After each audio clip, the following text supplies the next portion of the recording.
আসসালামু আলাইকুম। ওয়ালাইকুম সালাম। কেমন আছেন আপনি? আলহামদুলিল্লাহ ভালো। তো এই যে আপনি এগুলো কি করতেছেন? এই যে এগুলি আসলে যে বাদাম ক্ষেত এটা। বাদাম ক্ষেত। হ্যাঁ। যে তো এই যে দেখতে পাচ্ছি কতক্ষণ ধরে এই যে এই বাদাম ক্ষেতটা কোবাইতেছেন? এই সকাল থেকে কোবাইতেছি। সকাল বাদাম থেকে। তো ক্ষেতটা। এইখানে এগুলো কি জঙ্গল না কোনো? এখানে জঙ্গল আছে, এই যে এই দেখেন এগুলা জঙ্গল, কিন্তু আমার বাদাম বাঁচানোর কারণে এগুলাকে কেটে ফেলে দিতে হচ্ছে, এই যে কোদাল দিয়ে এভাবে কেটে কেটে ফেলে দিই। এই যে বাদাম গাছ, এটা হলো বাদাম। এই যে বাদাম এইভাবে কিন্তু চাষ হয় আমাদের দেশে, যে খেতে। এই যে দেখেন এইদিকে সব বাদাম, এই যে আশেপাশে দেখেন সব বাদাম। দর্শক বন্ধুরা, আপনারা দেখতেই পাচ্ছেন চারপাশে বাদাম আর বাদাম। এগুলো হচ্ছে বাদামের বীজ রোপণ করা হয়েছে, সেখান থেকে এই বাদাম আসে। এগুলা কূপ দিছি এখন, কিন্তু এই যে বাদাম গাছ দেখেন কি সুন্দর দেখাচ্ছে। এই যে দেখেন এদিকে দেখছেন, এখন কিন্তু কি সুন্দর পরিষ্কার। এই যে আপনি কি আমাদেরকে বলবেন বাদাম উপরে হয় না নিচে হয়? এগুলার ভিতরে, এই যে মাটির ভিতরে জি। নিচে বাদাম ধরবে। মানুষে মনে করে বাদাম গাছ অনেকেই জানে না যে কিরকম বা বাদাম কোথায় ধরে। এই যে গাছগুলা শিকড়ের ভিতরে মাটির নিচে কিন্তু বাদাম ধরবে। যে বাদাম আমরা খাই, এই যে বাদাম ভাজা, লুচি ডাল ভাজার সাথে বাদাম ভাজা পাওয়া যায় বাজারে, আবার বিভিন্ন জায়গায় বাদাম পাওয়া যায়। এই যে প্যাকেটিং বা চানাচুরের সাথে আমরা যে বাদামগুলা খাই, এগুলাই কিন্তু প্রকৃত সেই বাদাম গাছ। এই যে এই বাদাম। তো এই বাদাম গাছে কোন রকম কীটনাশক ব্যবহার করা লাগে? এই যে বাদাম না, এই বাদাম গাছে তেমন কোনো ওষুধের প্রয়োজনই হয় না।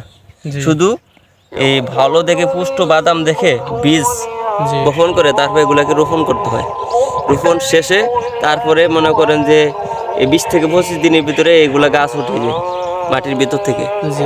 গাছ ওঠার পরে এই সাইজের হয়। এই যে তারপরে একটা কূপ দিতে হয়, কোদাল দিয়ে কূপ দিয়ে এভাবে পরিষ্কার করে দিলে কিন্তু আপনার এই যে কি সুন্দর দেখা যাচ্ছে। এখন কিন্তু বড় হয়ে যাবে আস্তে আস্তে এই বাদাম। আস্তে আস্তে জ্যৈষ্ঠ মাস, এখন কিন্তু কি মাস? ফাল্গুন। ফাল্গুন, চৈত্র, বৈশাখ, জ্যৈষ্ঠ মাস, 4 মাস সময় লাগে।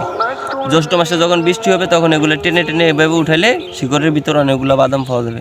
এই বাদামগুলোরে আমরা তারপরে মনে করেন যে সংগ্রহ করি, বিভিন্নভাবে সংগ্রহ করে যে রোদ্রে শুকিয়ে তারপর বাজারজাত করতে হয়। তো বাকি অন্য সময় আসেন, তারপর আমরা যখন বাদাম হবে গাছে তখন আসেন আপনি। আমি অরিজিনাল বাদাম কিভাবে উৎপাদন হয় উঠাইলে গাছ আপনারা দেখতে পারবেন। তো একটা জিনিস জানতে চাচ্ছি যে এই যে আপনার এই পুরো চারদিকে যে বাদাম করেছে, তো এখানে কি বাদামের লাভবান বেশি হওয়া যায় না অন্য ফসল বাদামের থেকে ভালো হয়?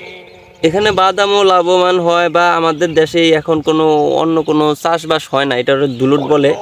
আর কেউ আশেপাশের মানুষ ইরিদান করে। তো এখানে পানি পৌঁছাইতে খাল থেকে আমাদের এখানে যে খালটা চিকন এবং কি এই সময়ে শুকিয়ে যায় এই মৌসুমে, তখন এখানে কোনো পানি পৌঁছানোর ব্যবস্থা নাই বা অন্য সেচ জাতীয় কোনো ব্যবস্থা নাই। এজন্য এখানে বাদামের চাষ করা হয়, এবং কি এগুলো উঁচু জায়গা তো এখানে বাদাম হয়, এবং এই বাদামে মোটামুটি লাভবান হয় সবাই, এই জন্যই করে। আশেপাশে যে দেখেন সব বাদাম। আর কিছু যে আশেপাশে সরিষা আছে, কেউ কেউ ওই যে সরিষা ক্ষেত, সরিষা করছে। আর ওই দিকটা দেখেন ইরিদান, দূরে ওইখানে দূরে দেখছেন, ওইখানে ইরিদান, ওখানে ইরি করছে মানুষ। তো এখানে ইরি হয় না বিদায় এখানে বাদাম করছে।